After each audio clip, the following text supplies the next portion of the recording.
Hello everyone and welcome back to my channel. C'est Jackie.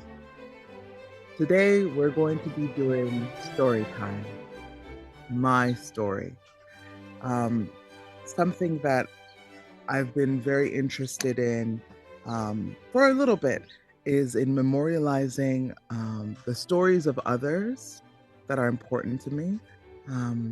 One project that I'll be doing is recording the memories that I have of my mother, who has now passed. Sorry, that hit me. But so that we do not forget her or forget the many stories that she has told me and others. Um, Something that's very important to me. And I also am trying to start recording my own memories and stories because one never knows when it's our time to go from this earth, from this plane. And so, and one never knows when my mind may go. And so, I want to start recording and remembering my story, my life, and so that I can share with others too. Because who knows who will empathize, who will have similar stories or thoughts, and I just love stories and I love to hear um, who people are and what people go through. It's incredible. So we're going to start, well, I'm going to start from the beginning. I'm going to start from my life in Dakar, Senegal. I was born there, and I was there for the first 3 years of my life. Now, a lot of the memories that I know of from the first 3 years of my life in Dakar, in Senegal, are not my own. They are stories that have been told to me by people who no longer are with me. Unfortunately, they've all passed, which is another reason why I felt so pressed, so inspired to share these stories because I don't have an opportunity to hear them again from them. And so if I record them, at least I will be able to rewatch this video and and be able to remember the great stories that they've told me. There's one memory that I think I is mine own and is authentic and that I remember, but who knows? I believe that most children do not remember, and this is something that I found to be true for myself as well as most people that I know. Most people do not remember their memories um, from ages, from their birth onto like 5 years. After five is where most people tend to remember um, things. And that is definitely true for me. Again, say for one memory when I was 3. Otherwise, I don't remember any of these things. It's just things that I've heard. But so I was born in Dakar, Senegal. I am the first born of my parents, Prosper and Josephine. And my mother, we'll start with her, you know, for me being in the belly, in the womb with her. I was her most difficult pregnancy. I'm not proud of that. I know I'm laughing and I don't mean to laugh, but she laughed about it. So I guess she found some humor in it. I was her most difficult pregnancy um, because for 9 months, my mother was sick. She was sick, sick, sick, sick, sick. She would throw up every single day and she felt terrible with me. And I'm sad that I was her most difficult pregnancy, but I hope that I was her easiest child. And that is something that I, hope that by having those terrible 9 months, I um I made her life easier after that, for most of my life that she was with me. And I, take comfort in that, hopefully. But yes, it was a terrible pregnancy for her. Not only did she not gain weight, she lost weight during her pregnancy, which she told me, was, um, partly like not a good thing, but like, oh, I look better in pregnancy, but I feel terrible and I feel sick. And I was born at, a healthy weight. My dad, I believe, missed my birth because he was working. And the labor took a while and she told him to go, and then he missed it. But I would need to reconfirm that with him. Uh, and as a baby, I was a difficult baby. I wonder that maybe if I wasn't getting all the nutrients and food I wanted in the womb, that made me become more demanding out of the womb. I don't know, it's a theory. But my aunts, my mother, my grandmothers all told me I was a very not demanding baby, but particular. I didn't let anyone hold me who wasn't close family or my parents.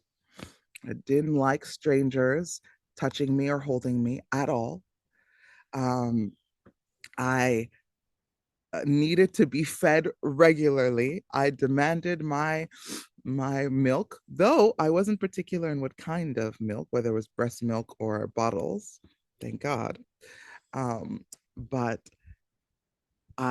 yes, at night, demanded to be fed on the regular.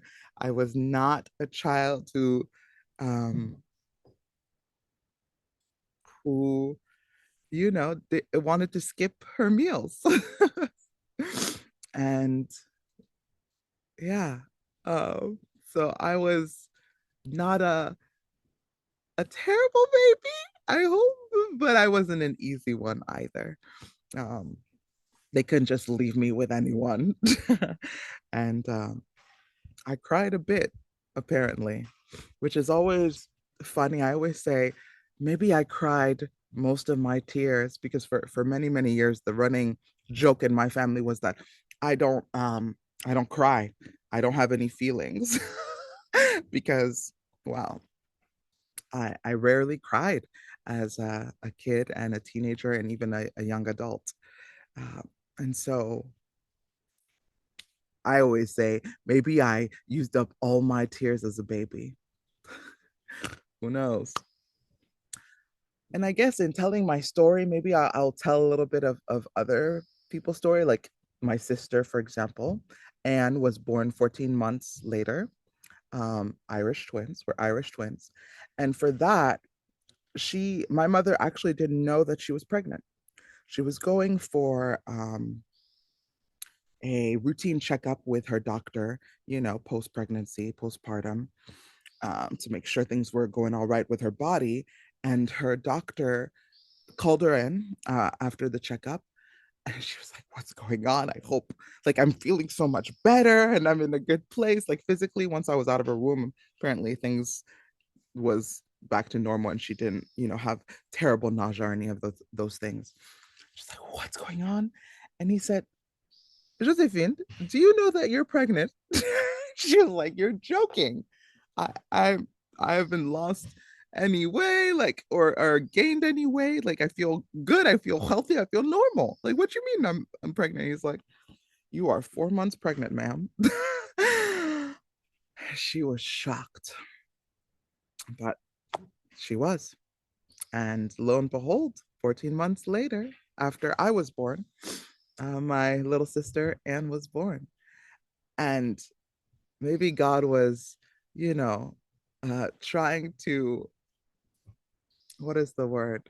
Recompense her, reward her for having such a difficult 9 months with me, so that um, the 9 months that she had with Anne were beautiful, apparently. She didn't have any nausea. She didn't feel any problems or pains. She was healthy. She gained weight, but healthy weight. And and the pregnancy as well as the delivery were just easy breezy. Um, and Anne, contrary to me as a baby, was the most calm, angelic baby, apparently. She barely cried. She let anyone and everyone, um, you know, pick her up, take her, do whatever. Okay. um, yeah, she was a very nice and beautiful contrast to me as a baby. And we always joke that maybe because she was so serene as a baby, she held up all of these tears so that later when she was, you know, growing up, Anne cried a lot. Sorry, Anne, to be sharing your story. But yes, the very much the opposite of me. So just to show you how life can be funny and interesting. But anyway, that's me as a baby. And I have the privilege that I started traveling really early. My mom and my dad had us traveling from when we were babies. And so um, I don't remember my travels, obviously, as a baby, but one of my aunts, my mother's cousin, Tata Dondini, who is very close to her, um, they were like sisters.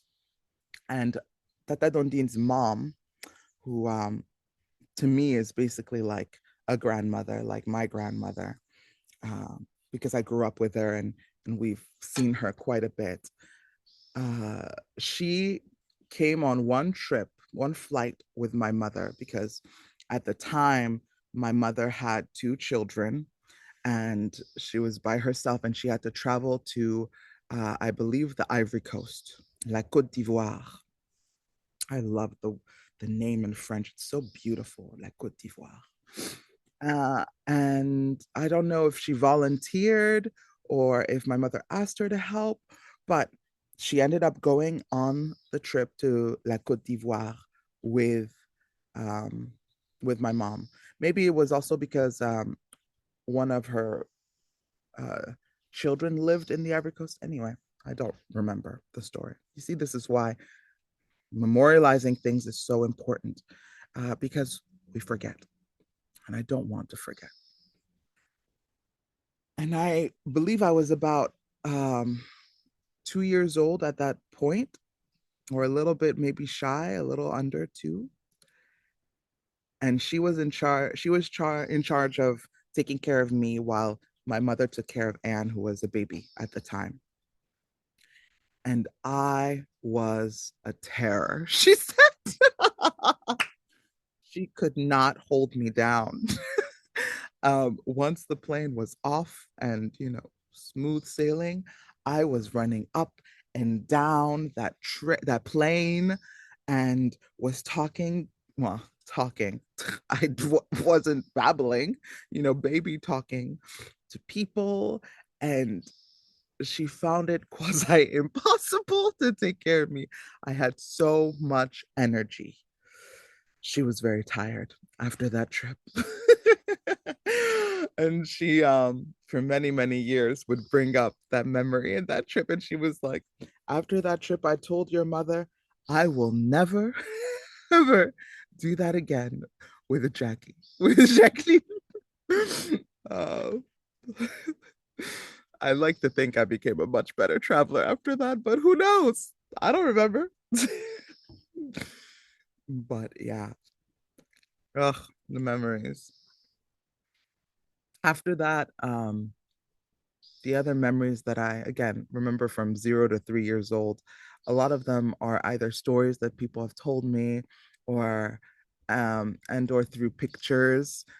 Thankfully, my mom and my parents and my family took lots of pictures of me and my childhood, which I'm so thankful for. And so I have physical pictures of my time in Dakar, um, as well as um, and the stories that were shared with me. And so sometimes, there's this thing with false memories where, based off of what somebody has said, or based off of a picture, or based off of both, we create in our minds like a vivid story that becomes a false memory. And this is something that unfortunately happens very often with a lot of people, especially in some terrible power dynamics. We're not going to go into that because I'm not trying to talk about trauma and manipulation or any of that stuff. We're sticking to the topic, my story. But many times I question myself as a young kid and a young adult of like, are these my own memories, or are these false memories that I've created based off of the stories and the pictures that were shared with me? And I think for the most part, they they're not my own memories that I remember, but that just I've pictured based off of, like I said, what was told to me. So I went to a school very, very young. I went to Jeanne d'Arc, which is a Catholic school in Dakar. Um, and, I saw the costume parade that we had, and the other kids. And apparently, I got along very well with the other kids and seemed to have a good time with the other kids. One thing that I did have problems with when it came to learning how to speak, my mother said that I would speak in charabia. Literally, charabia in French means like nonsensical language. Because at home, my mother would speak to me in French, sometimes I guess Creole, because my mother is from Cabo Verde, from Cape Verde, and Creole Portuguese is the main language, the language that most of them speak. So she would speak to me in French, sometimes a little Cabo Verde, a little Creole, I mean. And then my most people who were around would speak in Wolof. We had a maid, apparently. She spoke, she was Serer, but she mostly spoke in Wolof, but then sometimes she would speak in Serer. Serer is the language of my dad's people, and my dad and my people, of course, too. It's an ethnic group that resides mostly in on the west coast of Africa in Senegal, Gambia, Mauritania. They come from Egypt, most of them, and they're very dark skinned. And the people are called Serer people, as well as the language. The language is Serer. So there was also some Serer around me. And so I would mix, when speaking, French, Wolof, and Serer. Which I find super fascinating. In like, what way as a child was I already doing this interesting mix of languages? But it made it so that most of the time, no one knew what I was talking about, or at least my mother. Maybe other people figured it out. Maybe my dad was very good at languages himself. So was my mother. But I don't know. But yeah, um, I don't remember that part of my life. But I spoke Shabia, a mixture of three languages.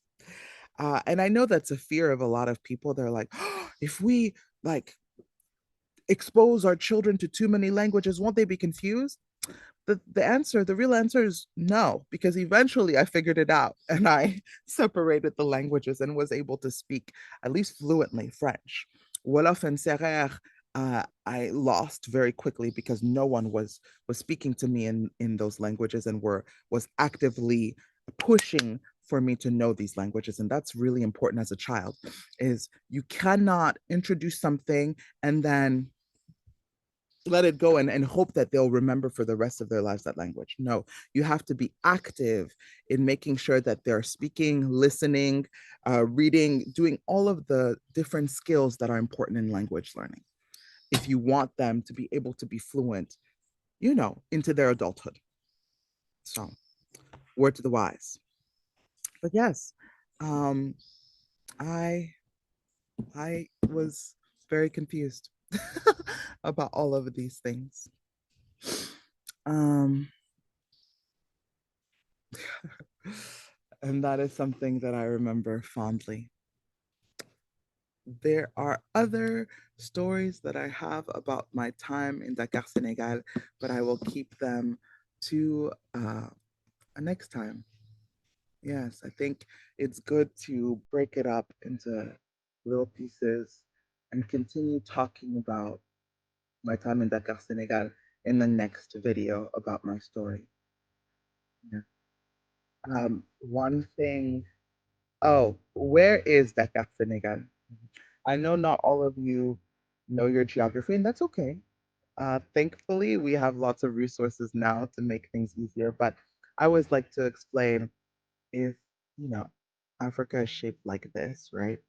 And Senegal is, right, if you're doing this, and in this part, the first half of the continent, near the center, is where Senegal is. And then in the center of that, on the coastline, is where Dakar, the capital of Senegal, is. And that's is again where I was born, where I lived for the first 3 years of my life, interspersed with some traveling throughout the continent and also to France. We traveled to France because my mom's siblings, a lot of them were living in France. And so that was a common, and my dad did a lot of his studies and had a lot of close friends in France. So we went to France quite often. What a privileged life I had. Uh, yeah, I think I'll end that with that.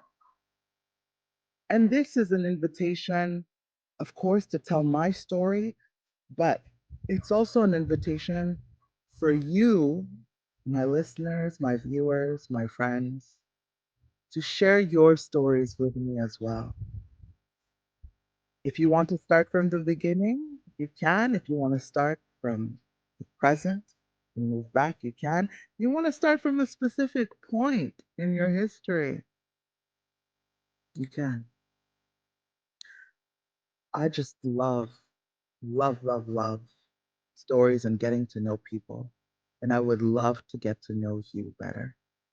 Um, so please think of this as an invitation to share with me who you are. Thank you so much for watching, for listening, and for being a part of my story. I appreciate it. Au revoir. Ciao.